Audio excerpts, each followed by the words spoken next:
Naja'atu Tijani. Joining us from Lagos, Adiola Komiakiri, and right here in our Abuja studios, Musa Abubakar with business highlights and Ayo Deji Makinde with sports updates, all later in the bulletin. Remember that this broadcast is being streamed live on our website, nta.ng/live, and do follow us across social media. Our handles are displayed on the screen. And now the news in detail, beginning with the reign of the broom. Vice President Kashim Shettima says the All Progressives Congress will continue to strengthen partnership with stakeholders and other political gladiators to further engender peace and development in Nigeria.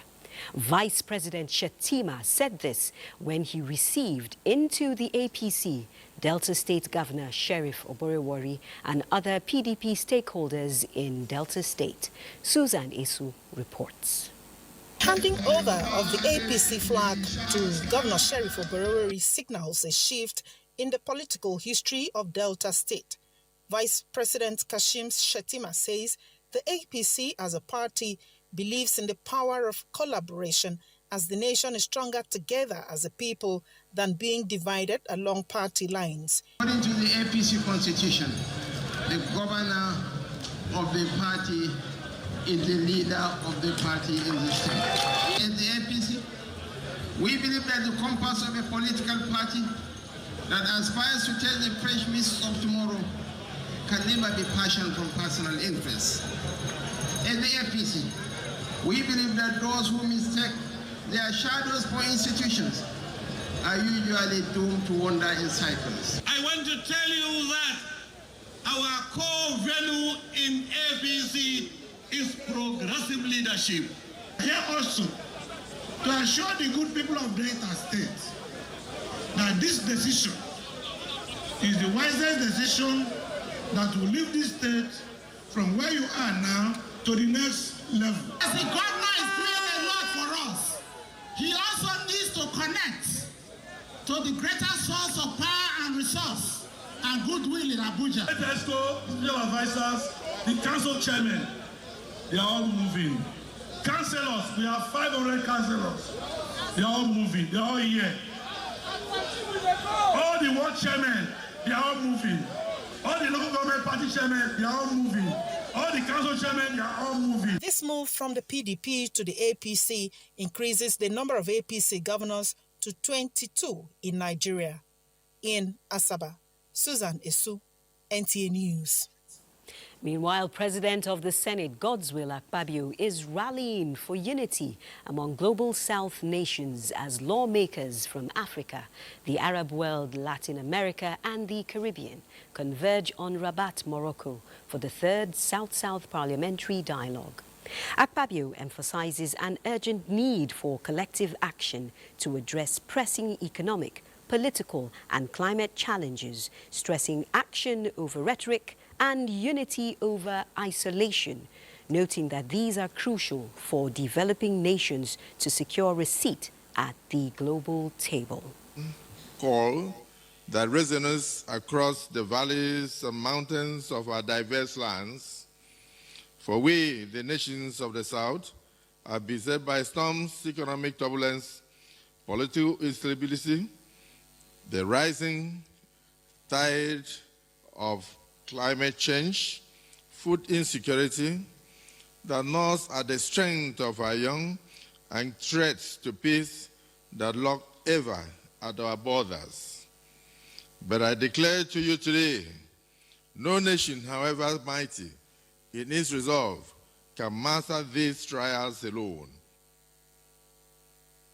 The forum, Mohammed Oud Rashid, who is also the Speaker of Morocco's House of Councillors, highlights the bonds between nations and praises the forum's vision of leveraging South-South dialogue to achieve peace, security, stability and common prosperity. The event serves as a catalyst for tangible joint initiatives, harnessing interparliamentary dialogue to drive economic integration, stability and sustainable development. And back home in Nigeria, the federal government is set to pay the outstanding 5 months 35,000 naira wage award arrears to federal government workers. The Office of the Accountant General of the Federation in a statement indicates that the outstanding arrears will be paid in installments of 35,000 naira per month for 5 months, beginning after the April 2025 salary. Recalling the 5 months wage award previously paid to federal government employees in installments, the Office of the Accountant General of the Federation reiterates federal government's resolve to fully implement all policies and agreements regarding staff remuneration and welfare for enhanced productivity and efficiency. And starting from November 2025, the West African Examinations Council, WAEC, and National Examinations Council, NECO, will adopt computer-based testing for the conduct of their examinations. The Minister of Education, Dr. Olatunji Alausa, made this known while monitoring the ongoing UTME exercise at some CBT centers in Abuja. Olainka Uju was there and now reports. Out of 2,031,000 candidates that registered for the 2025 UTME, more than 1.6 million have already sat for the examination as of the 4th day. There was no technical hitch. Yes, it was smooth. Everything went well. Expressing satisfaction with the smooth conduct of the examination, the Minister of Education notes that the examination process aligns with international best practices in organization, monitoring, fairness, and integrity. We're going to get WAEC and NECO by November of this year to also start their objective exam on CBT. By next exam by their 2026 exams, and which will come up in May, June, both the objectives and the essay will be fully on CBT. That is how we can eliminate exam malpractices. Responding to allegations that JAMB assigned candidates to examination centers other than their preferred choices. We have thrown the challenge. Bring one of such person. If you bring one, we will give you a lot of money you can never find. Because it will be unreasonable to post a person to where he or she has not chosen. Meanwhile, more than 40 candidates have been arrested for impersonation and other examination malpractices. The suspects are currently in the custody of security operatives and are undergoing further investigation. Olainka Uju, NTA News. Still on education, promoting fairness, transparency and good governance in universities is next, as the Federal Ministry of Education swaps the position of 2 pro-chancellors.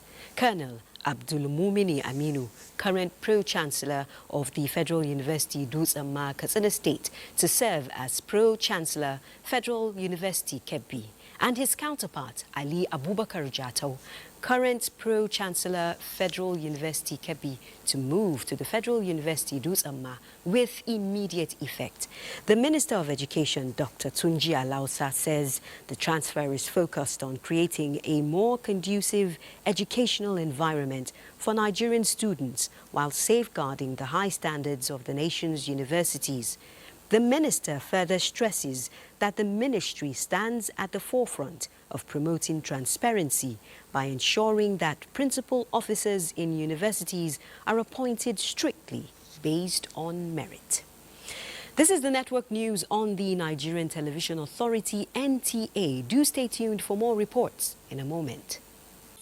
Just in time for health news, and the Coordinating Minister of Health and Social Welfare, Professor Muhammad Ali Pate, says Nigeria is set to cultivate a world-class pharmaceutical manufacturing workforce as the federal government's innovative leadership is advancing 22 new large-scale health sector manufacturing projects funded by $5.5 billion in private sector capital.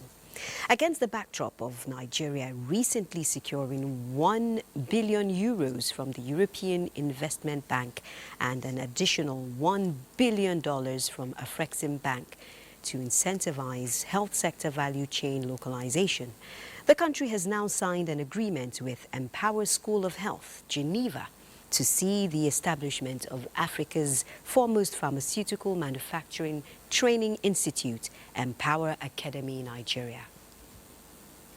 For the benefit of our people, our economy, and our region, this historic development would not have been possible without the critical work of the Presidential Initiative to Unlock the Healthcare Value Chain, PVAC, undertaken since its establishment by the President in November 2023.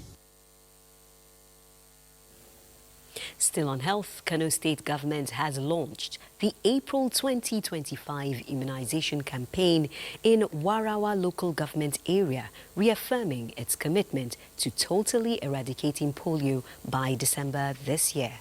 Abdullahi Mustafa reports that Deputy Governor Aminu Abdusalam kick-started the immunization round.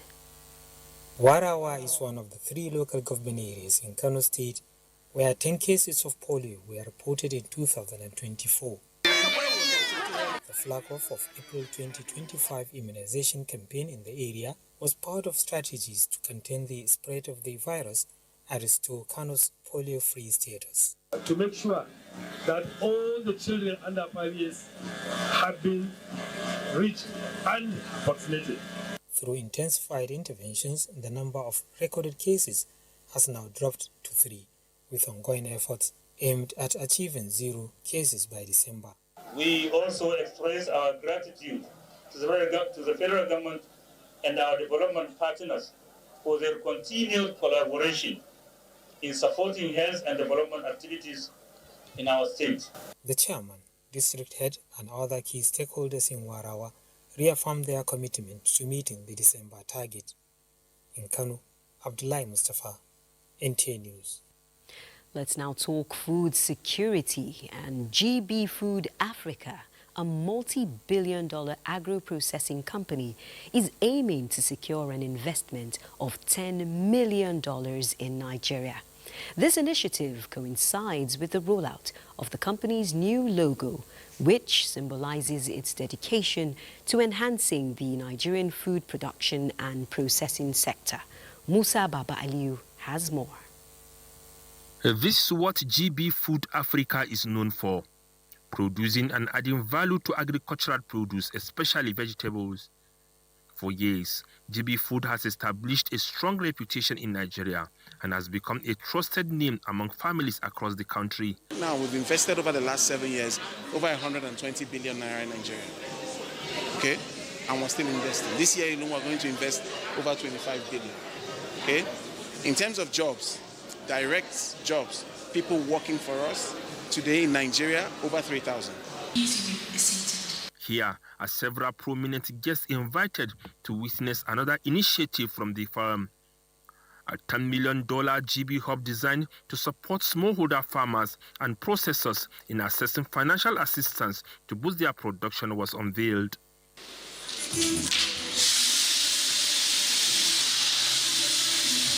We are out to create jobs. We are out to address nutrition challenges. We want to reduce how much food Nigeria has to import and other African countries, but we can do it alone. So this is the mindset where we are. This is the mindset that the company is, that the shareholders are, and I think that's why we are very happy to be here with all of you today to develop our new GB Hub. The Minister of Agriculture and Food Security, Abubakar Kyari, warmly welcomed the investment from GB Food Africa. I extend my deepest gratitude to GB Food Africa for taking the lead in this immensely important initiative, and I look forward to witnessing the positive impact it will have on our communities and economy. The $10 million investment from GB Food Africa is anticipated to significantly advance Nigeria's food production, enhance processing capabilities, and create jobs within the agricultural value chain. Musa Baba Aliyu, NTA News. Now let's head to Jigawa State, where the government citizen engagement drive has reached the heart of Buji local government area, part of its statewide performance assessment tour. A bold step towards inclusive governance. Muhammad Musa Askira reports that residents and stakeholders are already celebrating the initiative's tangible impact, praising the government's commitment to grassroots development through accountability. Of ministries, departments and agencies took turns to highlight key projects executed in the area by the present administration, reflecting the government's commitments to grassroots development. Community representatives commended Governor Umar Namadi for his administration's responsiveness to the needs and aspirations of the people. After a robust interaction session, the community presented a list of critical projects they believe are vital for the development of Buji local government. Governor Umar Namadi, visibly pleased with the engagements, assured the elders and citizens that all their requests will be granted. At the federal level, we normally ask members of the House of Reps and Senators to say what the federal government has used them to achieve in those respective local government. At the state level, the commissioners and all the government employees, they will all stand up and tell the people what they have done, and for the people to respond, whether those things we have told them that we have done, whether they are correct or not. He reaffirmed his administration's dedication to placing Jigawa State firmly on the path of sustainable development. Since we have started, in each of the local government we receive defectors. Today we have received 2,004 defectors, and that shows people are really happy with the APC government. The Jigawa Citizens Engagement Initiative continues to foster a collaborative platform where government and citizens agree on priority-driven development, ensuring that no community is left behind. From Tuti, Muhammad Musa Askira, NTA News. And still on projects, solar energy has had a positive impact on the lives of more than 7 million Nigerians with the implementation of the Nigeria Electrification Project. And this has spurred the federal government to launch another ambitious program, this time to provide electricity for an additional 17.5 million people across the country. Joshua Ujitu tells us how the federal government plans to achieve this. 17.5 million Nigerians are expected to be connected to renewable energy under the Distributed Access Through Renewable Energy Scale-Up (DARES). This will be achieved through the deployment of solar hybrid mini-grids, stand-alone solar system to homes and public institutions. 9 developers commit to the implementation of the project under the first phase as they sign agreement to mobilize resources to sites. The aim of the DARES project is to create access and enhance reliability of our intervention in different areas. The interconnected mini-grids that we are deploying, which we aim to deploy 125 of them, aims to enhance the reliability of electricity for the customers that are on band D and E. The isolated mini-grids will create access for communities that are without access in Nigeria. We are ready to open shop. We have quite a number of other pathways that will be opening, which include the interconnected mini-grid, which the procurement is already ongoing, and other standalone solar pathways that we have as it relates to productive use of equipment and others. So there's a lot to come. World Bank is supporting the project to scale up energy access in Nigeria through renewables in line with Energy Transition Plan. Joshua Ojito, NTA News. The High Court of the FCT sitting in Abuja has convicted and sentenced Peter Nwachukwu, the husband of late gospel singer Osinachi, to death by hanging. The presiding judge, Justice Wosu Iheme, gave the order in a verdict on the culpable homicide matter where the husband of the late gospel singer was the defendant. The court held that the prosecution had proven the burden of proof placed on it by the law and subsequently found the singer's husband guilty of culpable homicide concerning the death of his wife on April 8, 2022. Nwachukwu was arraigned on June 3, 2022 on a 23-count charge of culpable homicide punishable by death.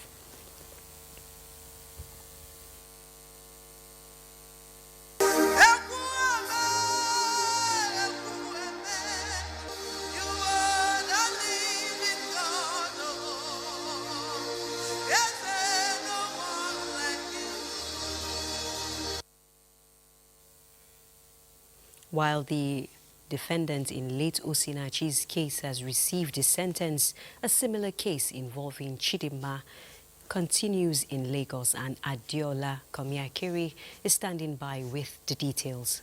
Diola.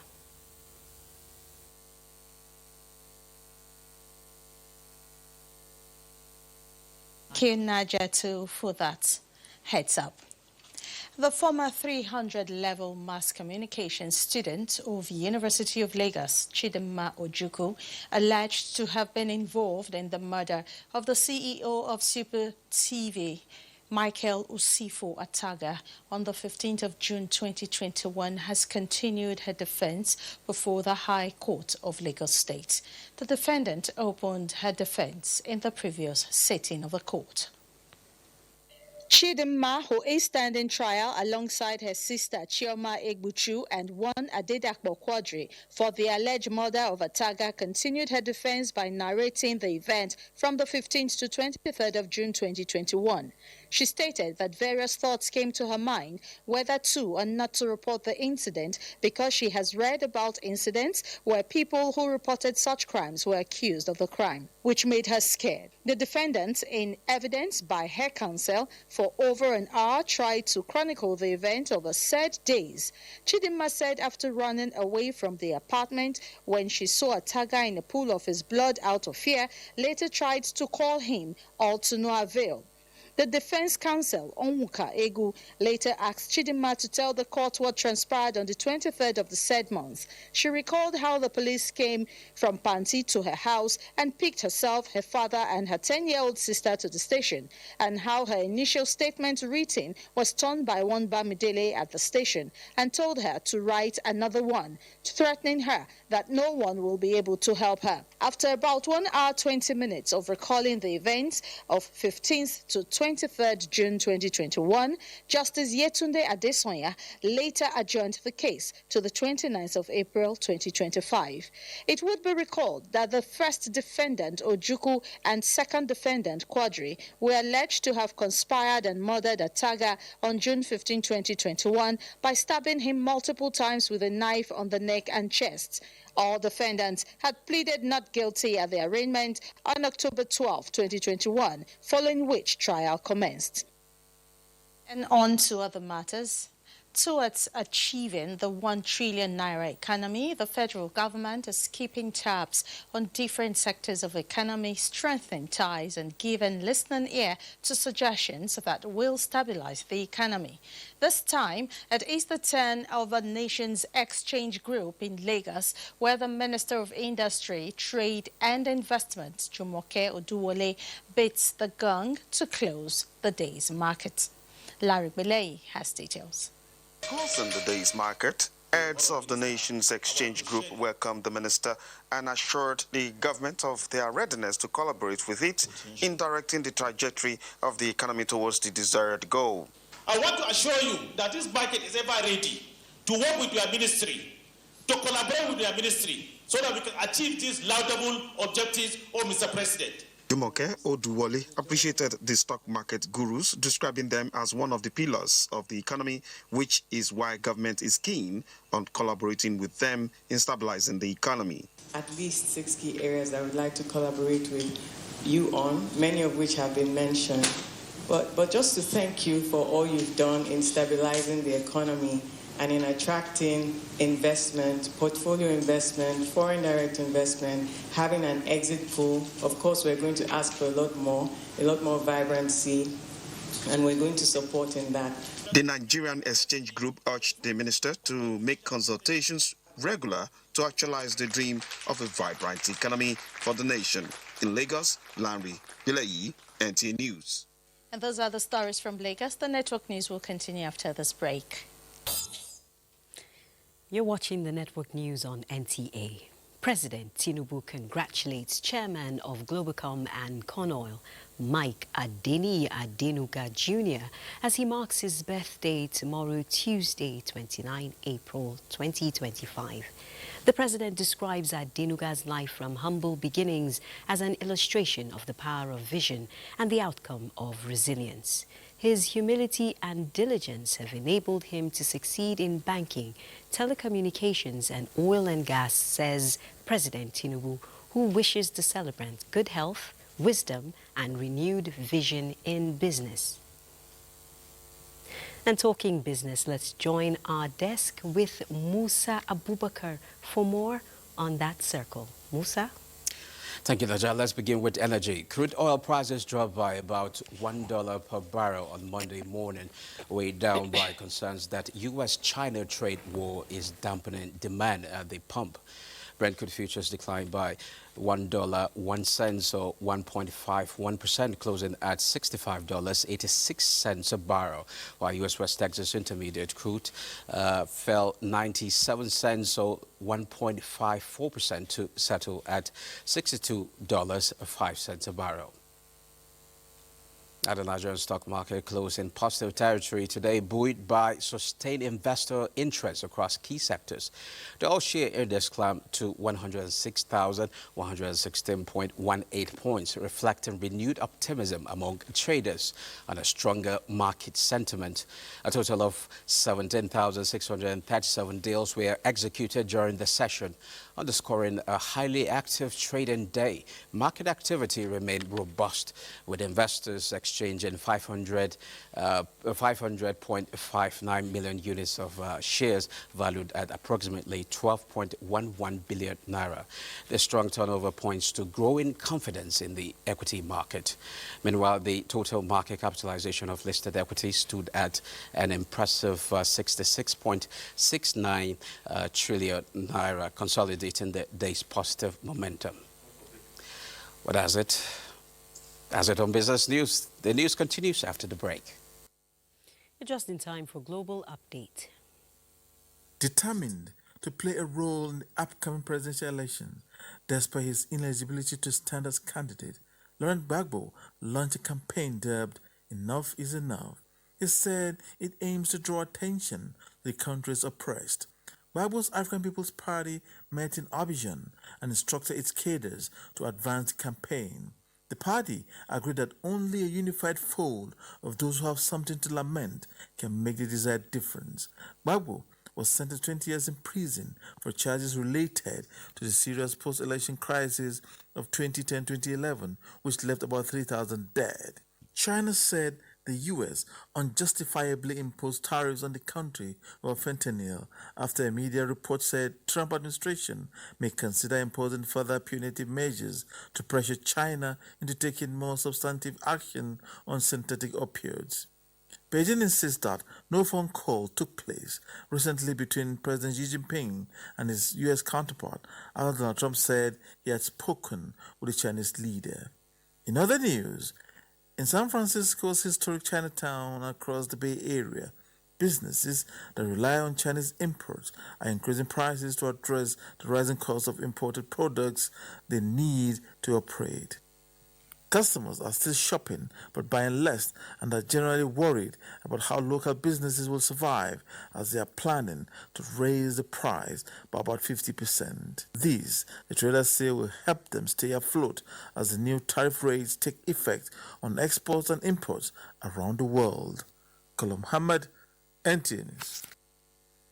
Now let's join Ayo for details of sports update. Ayo. Thanks, Nadia. Let's begin by flexing our muscles, shall we? Team Nigeria is back home after a stellar performance at the Africa Senior Weightlifting Championship in Mocha, Mauritius. Team Nigeria ended their snatch for honors with an impressive 18 medals, 13 gold, 4 silver, and 1 bronze. For you to perform in the world stage, you must be very, very disciplined. And so you could see that that's what translated to all the medals that we won today. All right, President Bola Tinubu congratulates Remo Stars Football Club on winning the 2024-2025 Nigeria Premier Football League title, a milestone achievement that spotlights Ikenne and Ogun States. In a statement through Special Advisor on Information and Strategy, Bayo Ononuga, the president describes the historic victory 4 years after the team's promotion to the Elite League as a testament to hard work, discipline and unyielding spirit of the players, the coaching crew and the management. The president also commends the vision and commitment of the club's owner and chairman, Kunle Shoname, for his investment in grassroots football and urges the team representing Nigeria in the CAF Champions League next season to win continental honors as the fans rally behind them. In the meantime, Remo Stars head coach Daniel Ogumodede stated that the team is determined for more success as they secured their status as the best football team in the country after a 1-0 victory over Niger Tornadoes of Minna in Ikenne on Sunday. We can't lose our guards. We can't. As a club, with the structure we have tried to lay, it's going to be forever. It's going to outlive us. Let's leave Nigeria and tell you that the UEFA Champions League semi-finals are back midweek with Arsenal up against Paris Saint-Germain for the second time this European campaign. The Gunners advanced by defeating defending champions Real Madrid with a remarkable 5-1 aggregate scoreline, while PSG narrowly defeated Aston Villa 5-4 over 2 legs. In the other semi-final on Wednesday, Italy's Inter Milan, who knocked out Bundesliga leaders Bayern Munich with a 4-3 aggregate, are up against Barcelona after the Spanish giants edged Borussia Dortmund on a 5-3 aggregate scoreline. And that's your sports. It's back to Naja. Thank you very much, Ayo. President Bola Tinubu expresses profound grief over the passing of Zaria-based Islamic preacher Sheikh May Nasara Liman Habibi. Sheikh Habibi, 67, who died over the weekend, was the national chairman of the Preachers Committee of the Fityanul Islam under the Tijaniya Muslim Brotherhood.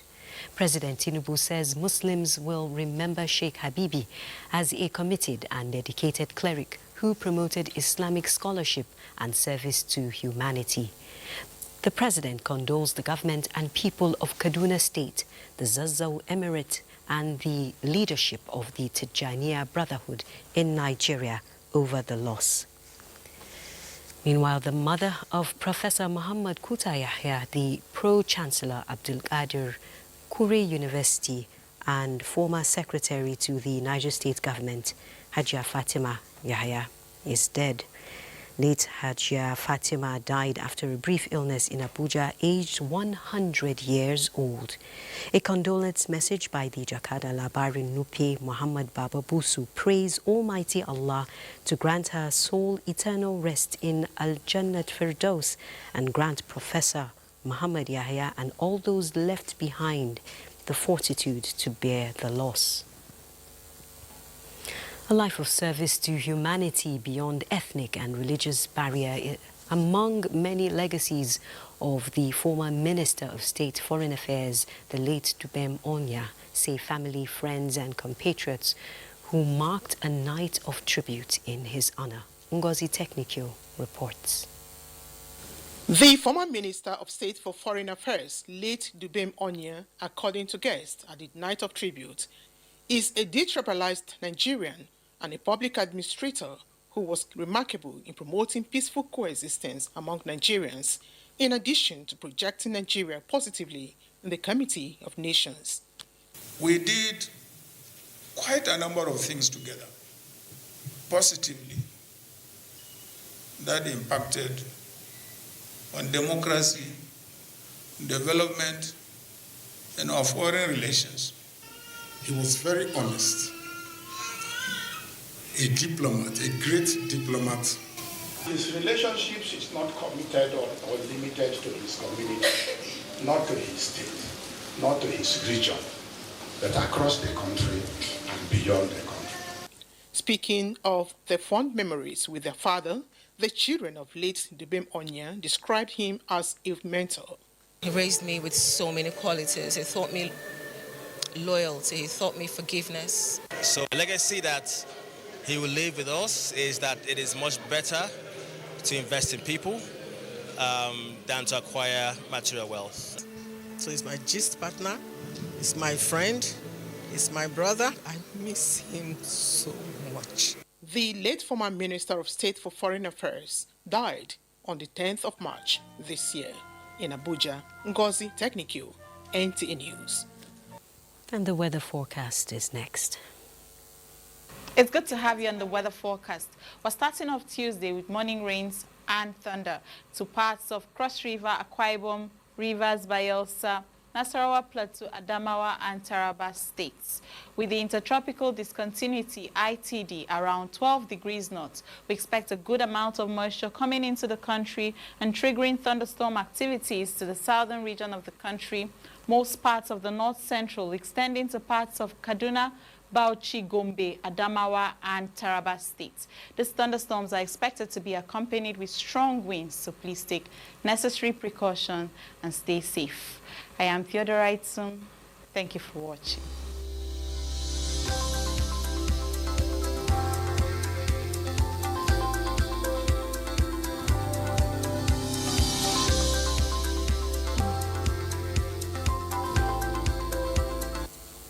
Well, the outlook is thunderstorms with likely rainfall. On that note, we conclude the network news on NTA. Thanks for being a part of it. I'm Naja'atu Tijani.